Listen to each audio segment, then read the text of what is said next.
Hello, ഞാനൊരു lip combo ആണ് കാണിക്കാൻ പോകുന്നത്. മറൂണും ഓറഞ്ചും മിക്സ് ചെയ്തിട്ടുള്ള ഒരു ഷെയ്ഡ്. ഇതിൻ്റെ ഫേവറേറ്റ് കോംബോ ആണ്. ഇതിന് ഫസ്റ്റ് എടുക്കുന്ന സ്റ്റൈൽ യൂണിയനിൽ നിന്ന് 149 റുപ്പീസിന് വാങ്ങി ബേക്ക്ഡ് ചെറി എന്ന് പറഞ്ഞിട്ടുള്ള ഷെയ്ഡാണ്. Shade number 11.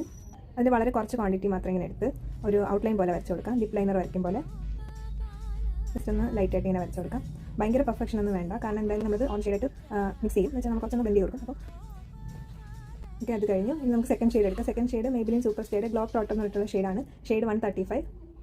ഇതൊരു പക്ക ഓറഞ്ച് ഷെയ്ഡാണ്. അപ്പോൾ ഇത് ഞാൻ എപ്പോഴും ഒരു ഡാർക്ക് ഷെയ്ഡ് ഔട്ട്ലൈൻ വരച്ചിട്ടാണ് അപ്ലൈ ചെയ്യുന്നത്. ജസ്റ്റ് ലൈറ്റായിട്ട് അപ്ലൈ ചെയ്യുമ്പോൾ ഇങ്ങനെയായിരിക്കും ലുക്ക്. കുറച്ചുകൂടി ഒരു ഓറഞ്ച് ഷെയ്ഡ് വേണമെന്നുള്ളവർക്ക് കുറച്ചുകൂടി ഓറഞ്ച് അപ്ലൈ ചെയ്ത് കൊടുക്കാം. ഞാൻ കുറച്ചുകൂടി ഓറഞ്ച് ഷെയ്ഡ് അപ്ലൈ ചെയ്തിട്ടുണ്ട്. പക്ഷേ എനിക്ക് കുറച്ചുകൂടി മെറൂണായിട്ട് നിൽക്കുന്നതാണ് ഇഷ്ടം. അപ്പോൾ ഞാൻ കുറച്ച് മെറൂൺ വീണ്ടും ഔട്ട്ലൈനായിട്ട് വരച്ച് കൊടുക്കുകയാണ്. ഗ്ലോ ടോട്ടൻ്റെ റേഞ്ച് വരുന്നത് ഒരു 300-നും 400-നും ഇടയ്ക്കാണ്. ഇത് രണ്ടും മിക്സ് ചെയ്താൽ നമുക്ക് എപ്പോഴും ഒരു transfer proof long lasting effect കിട്ടും. ഓക്കെ, ഇതാണ് ഫൈനൽ ലുക്ക്. ബൈ.